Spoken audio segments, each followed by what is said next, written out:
holidays can be a joyful and stressful time of year, filled with gatherings and celebrations with family, friends, and food, but that indulging can also take a toll on your health.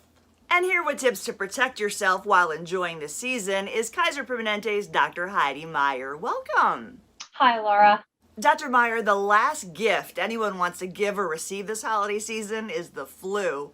What advice can you offer our viewers to avoid viruses and protect themselves from the flu? So we are getting into that time of year where respiratory viruses peak. This year is probably going to be worse than most, with already more and more types of respiratory viruses being prevalent in the community. First and foremost, please make sure you're up to date on your vaccinations. The annual flu shot is more important than ever. It can prevent you from getting the flu, but also giving the flu to others, especially the vulnerable in your environment.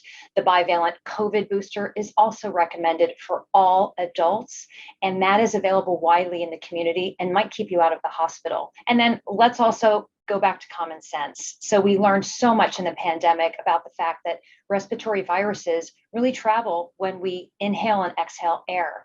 So if we wear that mask in large gatherings, that will keep us safer. If we don't go outside when we're not feeling well and we stay home, that will prevent us from getting other people sick. And then basic things like washing your hands. All the things you learned in kindergarten, they still apply. Now, the holidays can also hijack our wellness routine with so many opportunities to eat, drink, and be merry.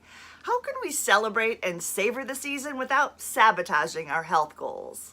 So holiday weight gain is real. It does absolutely kind of weigh on the minds of our patients as the holidays approach. But the people that tend to do better are those who already have a good diet and exercise routine in place. So really what that looks like is exercising regularly, 30 minutes a day, 5 or more days a week, and eating regularly scheduled meals, limiting empty calories and processed food. We know that when people cook at home, they tend to have healthier weights. And then if you do have to go to a gathering where you know there's going to be lots of yummy treats available, don't go to them hungry.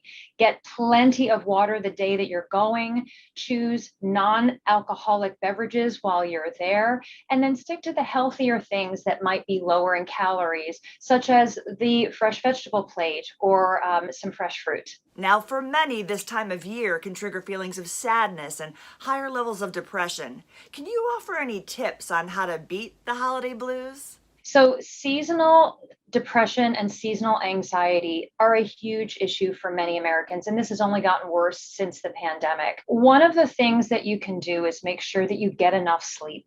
8 hours a night. This is non-negotiable. It really does improve your mood. The second most important thing is exercise regularly. Again, 30 minutes or more, 5 or more days a week. When you exercise, your brain releases mood-lifting chemicals that actually fight off depression. We also want you to continue to be social. A lot of people isolate around the holidays, but studies show that people who have more close family and friends in their lives have less chronic illness, and they actually live longer. We also want you to limit things that can hurt your health. So things like alcohol. Alcohol is actually a brain depressant. It doesn't lift mood. It actually can predispose a person to depression. And then last but not least, if the things that I mentioned above seem too challenging for you, or you realize you're having an issue chronically with sleep or ingesting too much alcohol, leverage your healthcare provider and talk to your doctor. We can help. Dr. Meyer, we thank you so much for sharing these tips to help us maintain our health and help us thrive this holiday season. To learn more about how to stay healthy this holiday season, visit kp.org/San Diego. And we thank you for joining us on San Diego Living. We'll see you next time.